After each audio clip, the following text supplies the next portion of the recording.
Hey all! குயிக்கா prawn gravy எப்படி பண்றதுன்னு பார்க்கலாமா?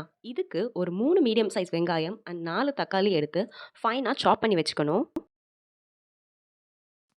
ஒரு கடாயில ஆயில் ஆட் பண்ணிட்டு, ஆயில் ஹீட் ஆனோனே வெங்காயம் ஆட் பண்ணிக்கணும். வெங்காயம் ஆட் பண்ணி நல்லா சாட்டே பண்ணிக்கணும். இந்த மாதிரி கோல்டன் ப்ரவுன் ஸ்டேஜ் வந்தோனே, 1/2 ஸ்பூன் ஜிஞ்சர் கார்லிக் பேஸ்ட் போட்டு, அதோட ரா ஸ்மெல் போற வரைக்கும் நல்லா சாட்டே பண்ணிக்கணும்.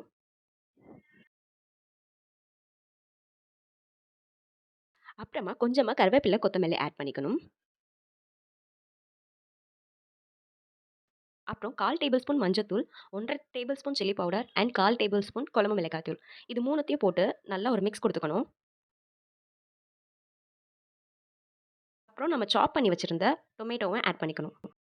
ஆட் பண்ணிட்டு தேவையான அளவு சால்ட் போட்டுறணும். தக்காளி நல்லா வெந்து வந்ததுக்கப்புறம், இந்த மாதிரி எண்ணெய் பிரிஞ்சு வந்ததுக்கப்புறமா, கிளீன் பண்ணி வச்சிருக்கிற ப்ரான ஆட் பண்ணிக்கணும்.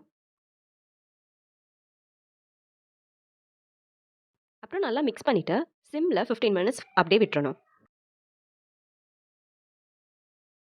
அப்பப்போ இந்த மாதிரி கிண்டி விட்டுக்கோங்க. அப்பதான் அடி பிடிக்காம இருக்கும்.